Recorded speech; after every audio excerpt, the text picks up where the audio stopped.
Subscribe our KC Trichy YouTube channel. Like, share, and comment.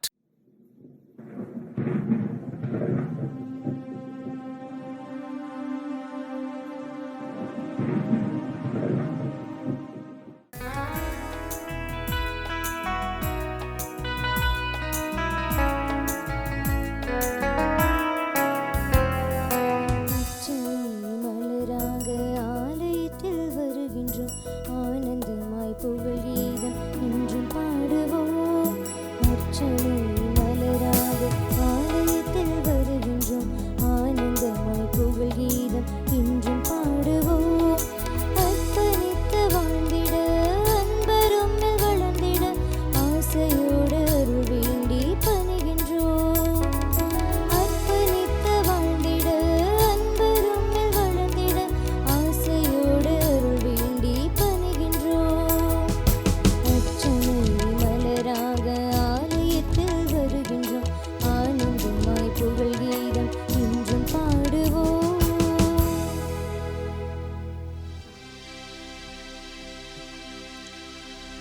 தந்தை மகன் தூய ஆவியாரின் பெயராலே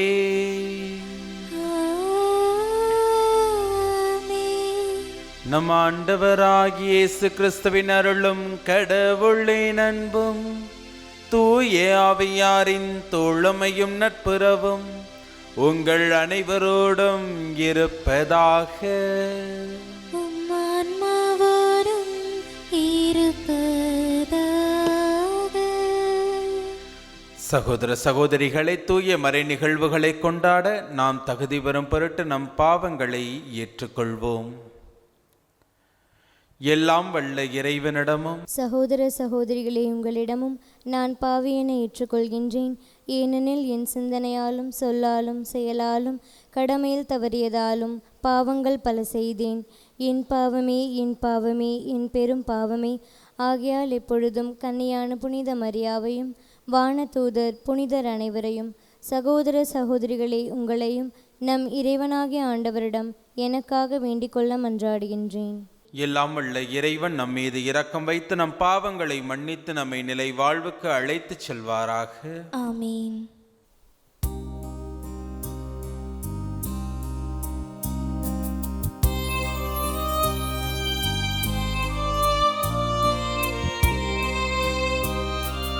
ஆண்டவரே இரக்கமாயிரும். ஆண்டவரே இரக்கமாயிரும். கிறிஸ்துவே இரக்கமாயிரும். கிறிஸ்துவே இரக்கமாயிரும்.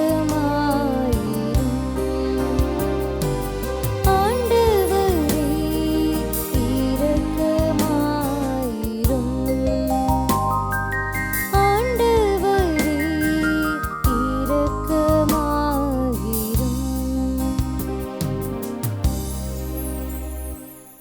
மன்றாடுவோமாக. எல்லாம் வல்ல இறைவா, எல்லா மக்களையும் ஒளிர்விப்பவரே, முடிவில்லா அமைதியில் மகிழவும் மக்களுக்கு அருள் தாரும். எங்கள் முன்னோர்களின் மனங்களில் நீர் வீசிய பேரொளியை எங்கள் இதயங்களிலும் பொழிவீராக. உம்மோடு தூய ஆவியாரின் ஒன்றிப்பில் இறைவனாய் என்றென்றும் வாழ்ந்து ஆட்சி செய்கின்றவர் வழியாக உம்மை மன்றாடுகின்றோம்.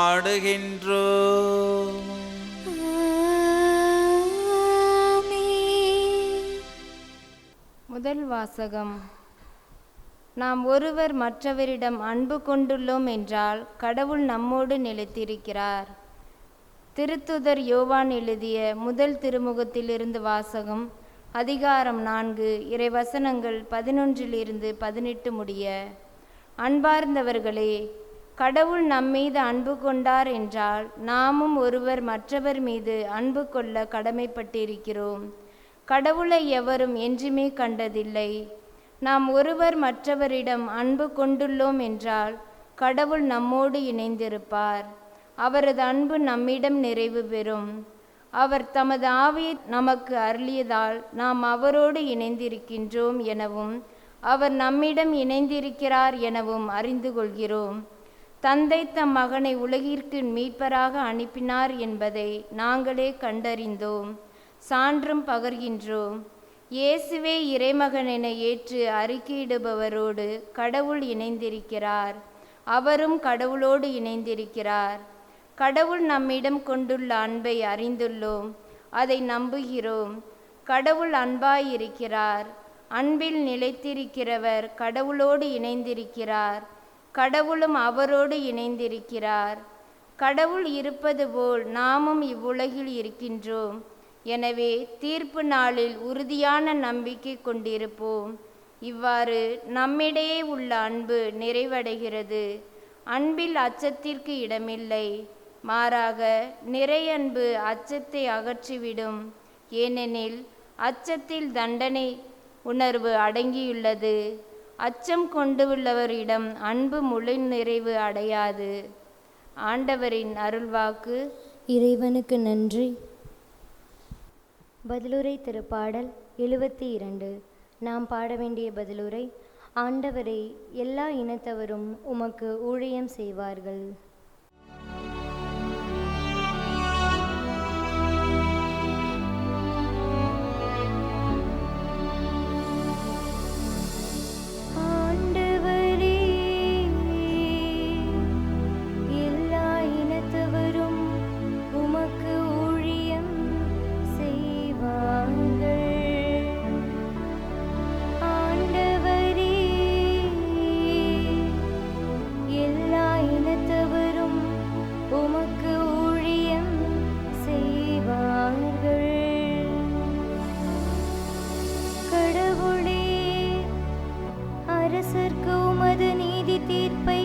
வழங்கும் ஆற்றலை அழியும்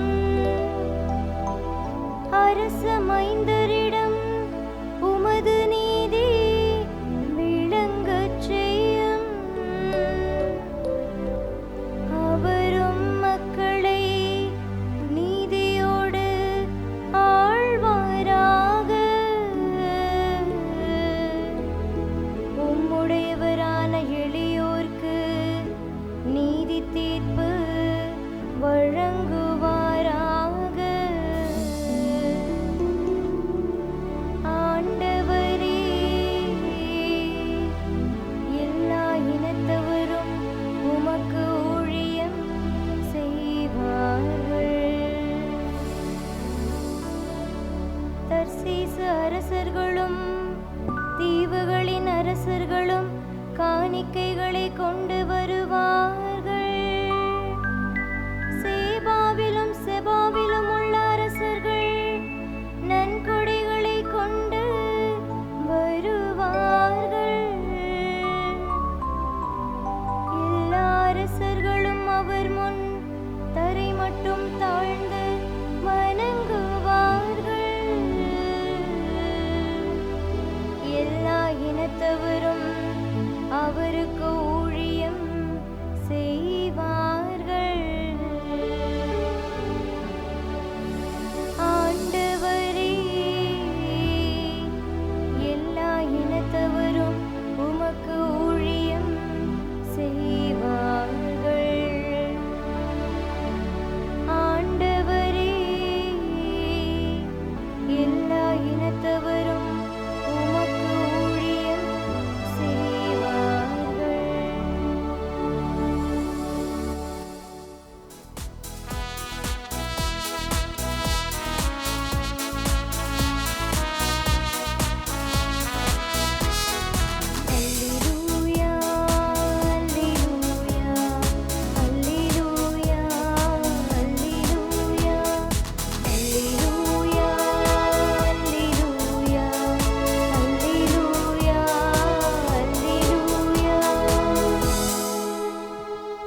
ஆண்டவர் உங்களோடு இருப்பாராக.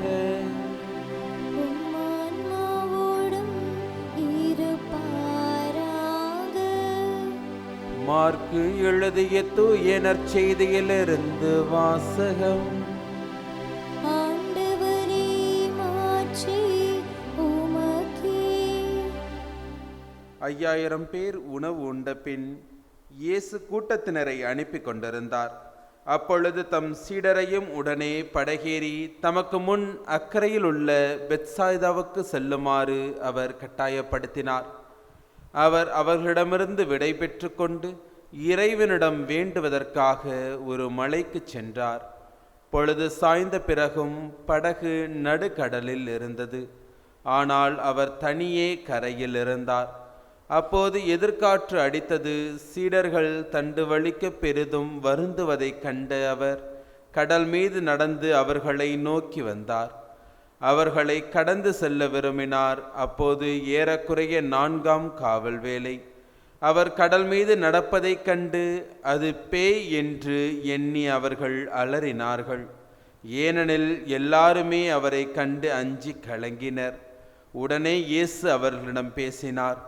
துணிவோடு இருங்கள், நான் தான், அஞ்சாதீர்கள் என்றார். பிறகு அவர்களோடு படகில் ஏறினார். காற்று அடங்கியது. அவர்கள் மிக மிக மலைத்து போனார்கள். ஏனெனில் அப்பங்கள் பற்றிய நிகழ்ச்சியை அவர்கள் புரிந்து கொள்ளவில்லை. அவர்கள் உள்ளம் மழுங்கி போயிருந்தது. ஆண்டவரின் அருள்வாக்கு. கிறிஸ்துவே, உமக்கு புகழ். இறைவன் இயேசுவில் அன்பிற்குரியவர்களே, இன்றைய இறைவார்த்தை வழிபாடானது அன்பில் நிலைத்து அச்சத்தை அகற்றி வாழ நமக்கு அழைப்பு தருகின்றது. அன்பு என்று சிந்தித்தாலே எல்லோரையும் அரவணைக்கக்கூடியதும் பாதுகாக்கக்கூடியதும் பராமரிக்கக்கூடியதும். இவ்வாறு அன்பில் நாம் நிலைத்திருக்கும் போது நம்முடைய வாழ்வில் அச்சம் என்பது இல்லை என்பதனை நம்முடைய வாழ்வில் ஒவ்வொரு நாளும் அனுபவங்களின் வழியாக நாம் உணர்ந்து கொண்டிருக்கின்றோம். இவ்வாறு கடவுளால் படைக்கப்பட்ட ஒவ்வொரு மனிதர்களின் வழியாக நாம் இதை உணர்ந்து கொண்டிருக்கின்றோம் என்றால், நம்மை படைத்த கடவுளின் வழியாக அவருடைய அன்பை நம்முடைய வாழ்க்கையில் உணரும் போது நம்முடைய வாழ்வு எத்தகைய நிலையில் இருக்கும் என்பதனை குறித்து இன்றைய நாளில் சிந்தித்து பார்க்க நாம் அழைக்கப்படுகின்றோம்.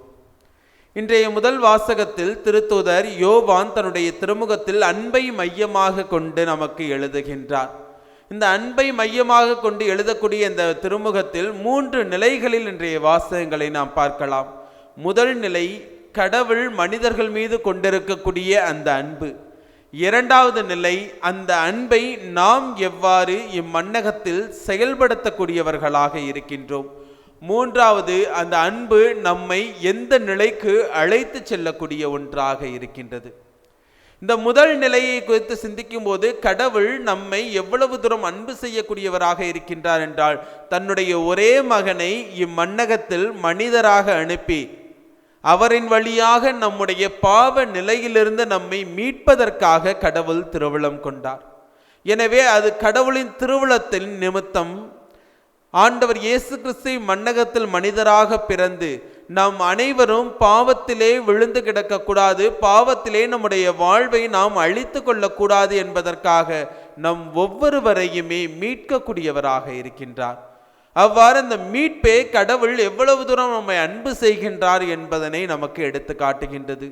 இதை படைப்பின் தொடக்கத்தில் நாம் பார்க்கும்போது கடவுள் இவ்வுலகை படைக்கும் போது மனிதர்களை முதலில் படைக்கவில்லை, மாறாக மனிதன் இம்மண்ணகத்தில் வாழ தேவையான ஒவ்வொன்றையும் பார்த்து பார்த்து படைத்துவிட்டு இறுதியாக மனிதனை படைக்கின்றார் என்றால், அந்த படைப்பே அவர் எவ்வளவு தூரம் மனிதர்களை அன்பு செய்து கொண்டிருக்கின்றார் என்பதனை நமக்கு மிக தெளிவாக எடுத்து கூறுகின்றது. அன்பிற்குரியவர்களே, இவ்வாறு இந்த முதல் நிலையில் கடவுள் ஒவ்வொரு மனிதர்கள் மீதும் எவ்வளவு தூரம் அன்பு கொண்டிருந்தார் என்பதனை பார்த்தோம்.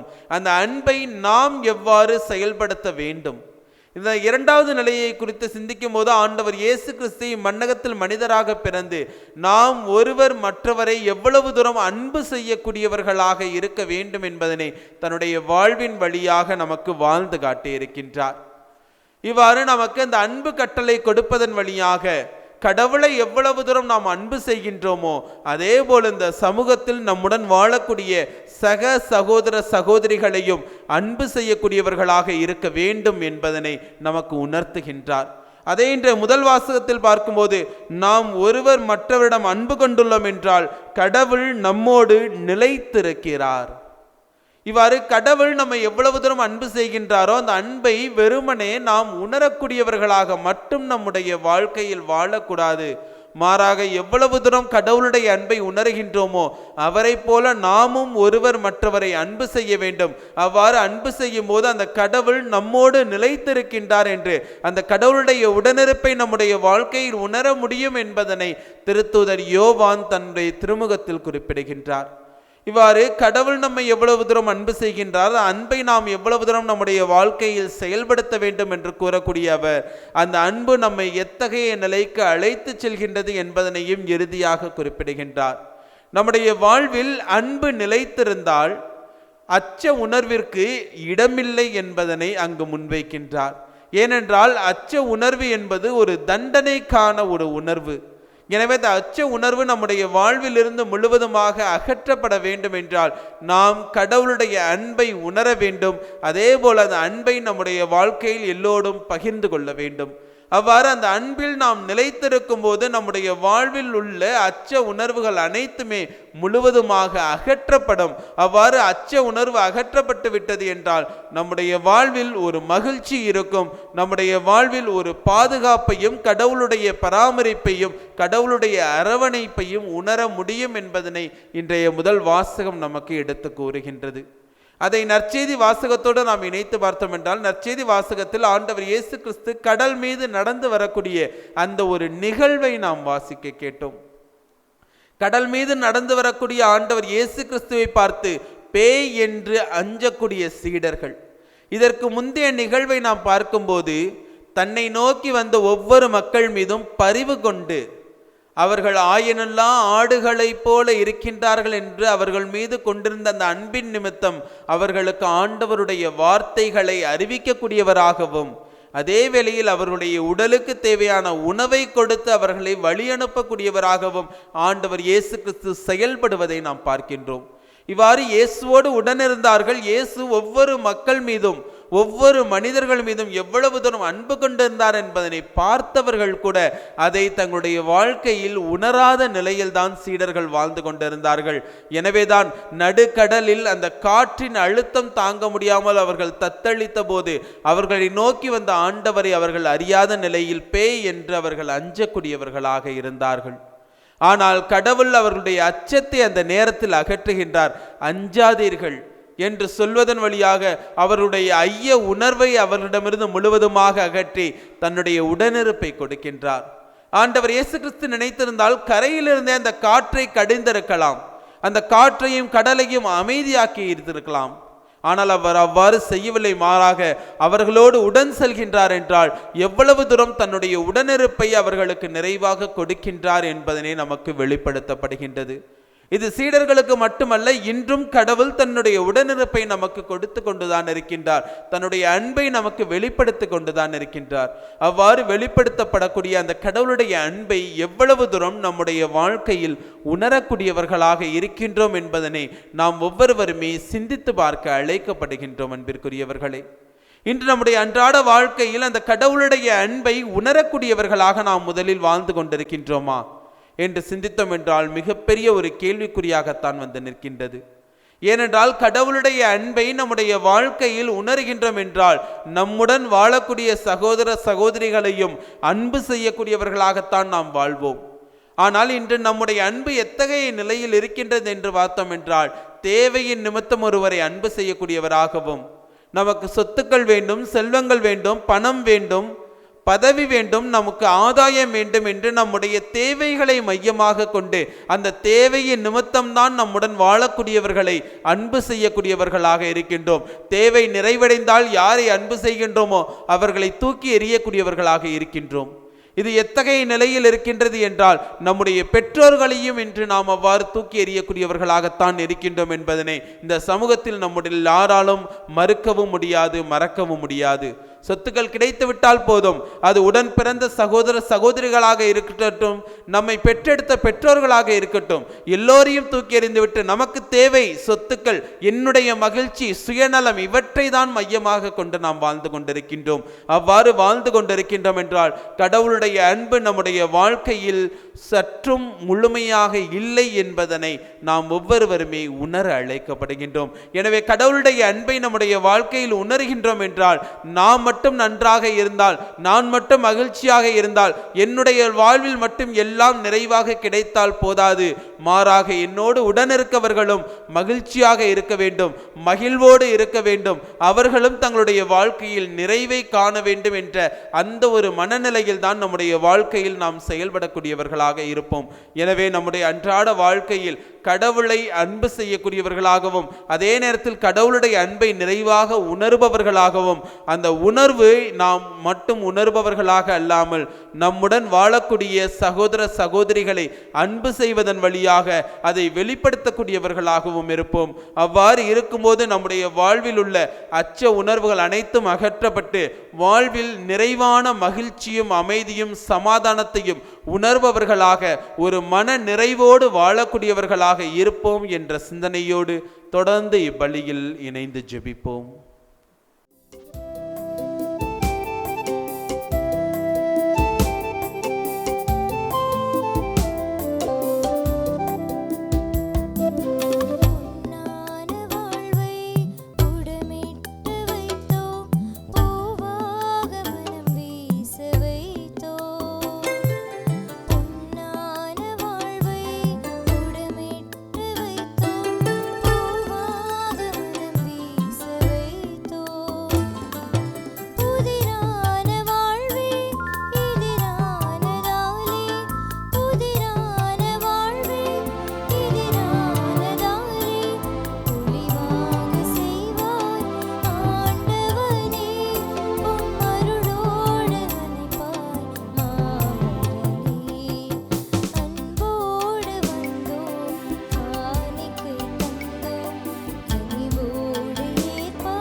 சகோதர சகோதரிகளை, என்னுடையதும் உங்களுடையதுமான இப்பலி எல்லாம் உள்ள இறைவனுக்கு ஏற்றதாகும்படி மன்றாடுங்கள். ஆண்டவர் தமது பேரின் புகழ்ச்சிக்காகவும் மாட்சிக்காகவும் நமது நன்மைக்காகவும் புனித திரு அவை அனைத்து நலனுக்காகவும் உமது கையிலிருந்து இப்பலியை ஏற்றுக்கொள்வாராக. இறைவா, உண்மையான இறைப்பற்றுக்கும் அமைதிக்கும் காரணரே, மாண்புக்குரிய உம்மை காணிக்கை வழியாக தகுந்த முறையில் வழிபட நாங்கள் வேண்டுகின்றோம்.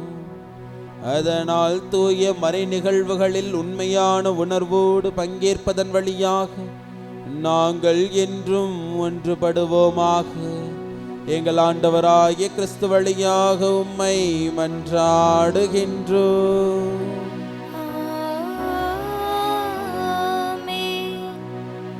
ஆண்டவர் உங்களோடு இருப்பாராக.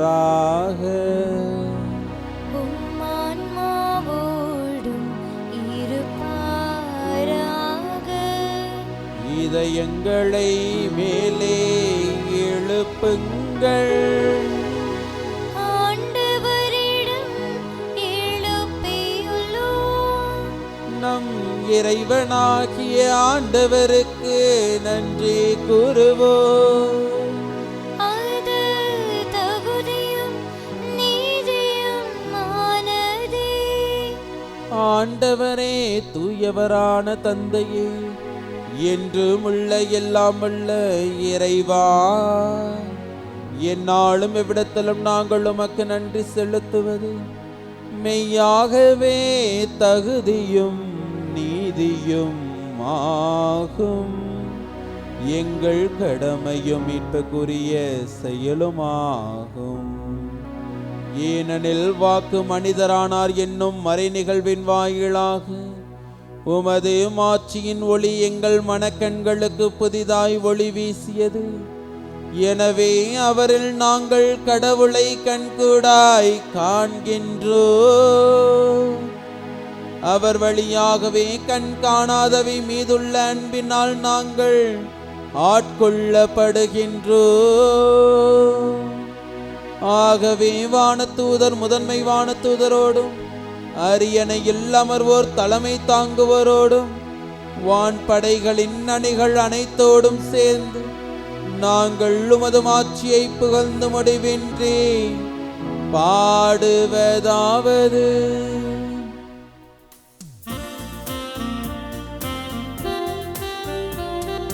தூயவர் தூயவர் தூயவர் வான்படைகளின் கடவுளாம் ஆண்டவர். விண்ணகமும் மண்ணகமும் உமது மாட்சியால் நிறைந்துள்ளன. உன்னதங்களிலே ஓசன்னா, உன்னதங்களிலே ஓசன்னா. ஆண்டவர் பெயரால் வருகிறவர் ஆசி பெற்றவர். உன்னதங்களிலே ஓசன்னா, உன்னதங்களிலே ஓசன்னா. ஆண்டவரே, மெய்யாகவே தூயவர் தூய்மை அனைத்துக்கும் ஊற்று. ஆகவே உம்முடைய ஆவியை பொழிந்த காணிக்கைகளை தூய்மைப்படுத்த உம்மை வேண்டுகின்றோம். இவ்வாறு எங்கள் ஆண்டவர் இயேசு கிறிஸ்துவின் உடலும் இரத்தமுமாக எங்களுக்கு இவை மாறுவனவாக. அவர் பாடுபட உளம் கனிந்து தம்மை கையளித்த போது அப்பத்தை எடுத்து நன்றி செலுத்தி அதை பிட்டு தம் சீடர்களுக்கு அளித்து கூறியதாவது: அனைவரும் இதிலிருந்து பெற்று உண்ணுங்கள், ஏனெனில் இது உங்களுக்காக கையளிக்கப்படும் என் உடல்.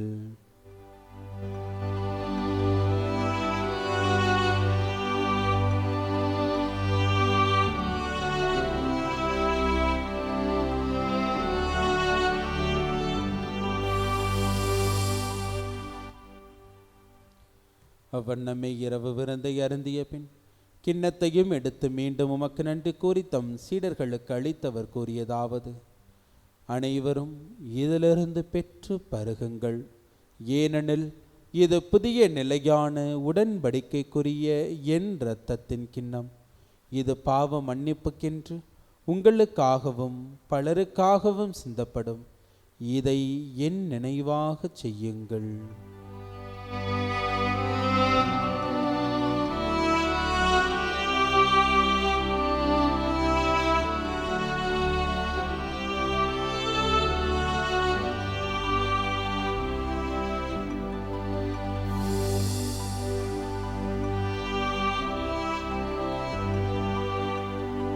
நம்பிக்கையின் மறைபொருள். ஆண்டவரே, நீர் வருமளவும் உமது இறப்பினை அறிக்கையிடுகின்றோம். உமது உயிர்ப்பினையும் எடுத்துரைக்கின்றோம். ஆகவே ஆண்டவரே, நாங்கள் கிறிஸ்துவின் இறப்பினையும் உயிர்ப்பினையும் நினைவு கூர்ந்து வாழ்வதனும் அப்பத்தையும் மீட்பளிக்கும் கிண்ணத்தையும் உமக்கு ஒப்புக் கொடுக்கின்றோம். உம் திருமுன்னின்று உமக்கு ஊழியம் புரிய தகுந்தவர்களென எங்களை ஏற்றுக்கொண்டீர். எனவே உமக்கு நன்றி செலுத்துகின்றோம்.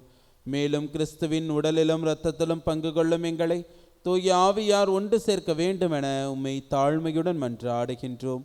ஆண்டவரை, உலகெங்கும் பரவியிருக்கும் உமது திரு அவையை நினைவு கூர்ந்தருளும். எங்கள் திருத்தந்தை லியோ, எங்கள் ஆயர் ஆரோக்கியராஜ், எல்லா திருநிலையினராகிய அனைவரோடும் உமது திரு அவை அன்பில் நிறைவு பெற செய்தருளும். மேலும் உயர்த்தலும் எதிர்நோக்குடன் தொழில் கொள்ளும் எங்கள் சகோதர சகோதரிகளையும் இறந்தோர் அனைவரையும் இரக்கத்துடன் நினைவு கூர்ந்து உமது திருமுக ஒளியினுள் ஏற்றருளும். எங்கள் அனைவர் மீதும் இரக்கமாயிரும். கடவுளின் கன்னித்தாயான புனித மரியா, அவருடைய கணவரான புனித யோசேப்பு, புனித திருத்தூதர்கள், இவ்வுலகில் உமக்கு உகந்தவராய் இருந்தோராகிய புனிதர் அனைவருடனும் நாங்கள் நிலைவாழ்வில் பங்கு கொள்ளும் தகுதி பெற்று உம் திருமகன் இயேசு கிறிஸ்து வழியாக உம்மை புகழ்ந்தேத்து மரமருள உம்மை மன்றாடுகின்றோம்.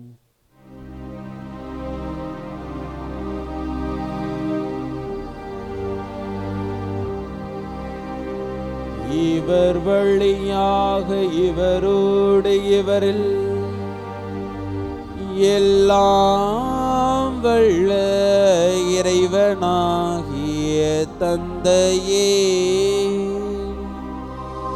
தூய ஆவியாரின் ஒன்றிப்பில் எல்லா புகழும் மாட்சியும் என்றென்றும் உமக்கு உரியதே. ஆமென். ஆமென். ஆமென். மீட்பரின் கட்டளையால் கற்பிக்கப்பட்டு இறை படிப்பினையால் பயிற்சி பெற்ற நாம் துணிந்து சொல்வோம். விண்ணுலகில் இருக்கின்ற எங்கள் தந்தையே, உமது பெயர் தூயது என போற்ற பெறுக. உமது ஆட்சி வருக. உமது திருவுளம் விண்ணுலகில் நிறைவேறுவது போல மண்ணுலகிலும் நிறைவேறுக. எங்கள் அன்றாட உணவை இன்று எங்களுக்கு தாரும். எங்களுக்கு எதிராக குற்றம் செய்வோரை நாங்கள் மன்னிப்பது போல எங்கள் குற்றங்களை மன்னியும். எங்களை சோதனைக்கு உட்படுத்தாதேயும், தீமையிலிருந்து எங்களை விடுவித்தருளும். ஆண்டவரே, தீமை அனைத்திலிருந்தும் எங்களை விடுவித்து எங்கள் வாழ்நாளில் அமைதியை கனிவுடன் அருள உம்மை மன்றாடுகின்றோம். உமது இரக்கத்தின் உதவியால் நாங்கள் பாவத்திலிருந்து எப்போதும் விடுதலை பெற்று யாதொரு கலக்கமும் இன்றி நலமாய் இருப்போமாக. நாங்கள் எதிர்நோக்கி இருக்கும் பேரின்பத்துக்காகவும் எமிட்பராகிய இயேசு கிறிஸ்துவின் வருகைக்காகவும் காத்திருக்கின்றோம். ஏனெனில் ஆட்சியும் வல்லமையும் மாட்சியும் என்றென்றும் உமதே. ஆண்டவரே இயேசு கிறிஸ்துவே, அமைதியை உங்களுக்கு விட்டு செல்கின்றேன், என் அமைதியையே உங்களுக்கு அளிக்கின்றேன் என்றும் திருத்தூதர்களுக்கு மொழிந்தீரே. எங்கள் பாவங்களை பாராமல் உமது திரு அவையின் நம்பிக்கையை கண்ணோக்கி உமது திருவுளத்துக்கு ஏற்ப அதற்கு அமைதியும் ஒற்றுமையும் அளித்தருள்வீராக. என்றென்றும் வாழ்ந்து ஆட்சி செய்கின்றவர் நீரே. ஆமென். ஆண்டவருடைய அமைதி உங்களோடு என்றும் இருப்பதாக. உம் ஆன்மாவோடும் இருப்பதாக. ஒருவருக்கொருவர் அமைதியை பகிர்ந்து கொள்வோம்.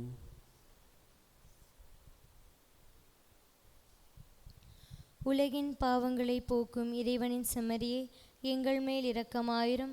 உலகின் பாவங்களை போக்கும் இறைவனின் செம்மறியே, எங்கள் மேல் இரக்கமாயிரும். உலகின் பாவங்களை போக்கும் இறைவனின் செம்மறியே, எங்களுக்கு அமைதியை அளித்தருளும். இதோ இறைவனின் செம்மறி, இவரே உலகின் பாவங்களை போக்குகின்றவர். செம்மறியின் விருந்திற்கு அழைக்க பெற்றோர் பேறு பெற்றோர். ஆண்டவரே, நீர் என் நிலத்தில் எழுந்தருள நான் தகுதியற்றவள். ஆனால் ஒரு வார்த்தை மட்டும் சொல்லியருளும், எனது ஆன்மா நலமடையும்.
நன்றி கூறி மன்றாடுவோமாக.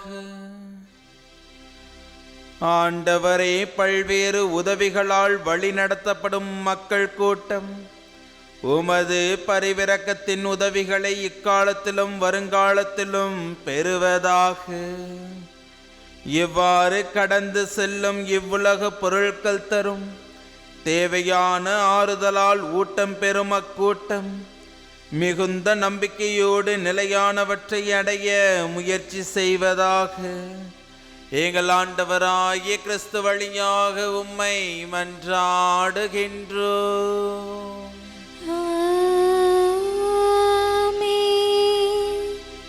ஆண்டவர் உங்களோடு இருப்பாராக. உம்மான்மாவோடும் இருப்பாராக. எல்லாம் வல்ல இறைவன் தந்தை, மகன், தூய ஆவியார் உங்களை நிறைவாக ஆசிர்வதிப்பாராக.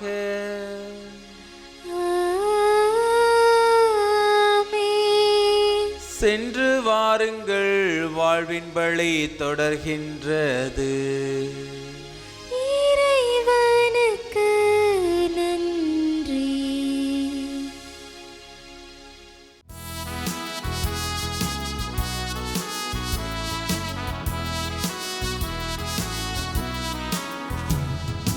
எங்கள் காவலாம் சூசை தந்தையின், எங்கள் காவலாம் சூசை தந்தையின் மங்களங்கள் எங்கும் சொல்லி இங்கு பாடுவோம். மங்களங்கள் எங்கும் சொல்லி இங்கு பாடுவோம். செங்கையதிலே தங்க புஷ்பம் தங்க கோலை ஏந்திடும், செங்கையதிலே தங்க புஷ்பம் தங்க கோலை ஏந்திடும் எங்கள் காவலாம் சூசை தந்தையின் மங்களங்கள் எங்கும் சொல்லி இங்கு பாடுவோம். நிலையான புகழுக்குரிய தூய இறை நற்கருணைக்கு எல்லா காலமும் தொழுகையும் புகழும் போற்றியும் மாட்சிமையும் உண்டாக கடவுது. தந்தை, மகன், தூய ஆவியாரின் பெயராலே ஆமென்.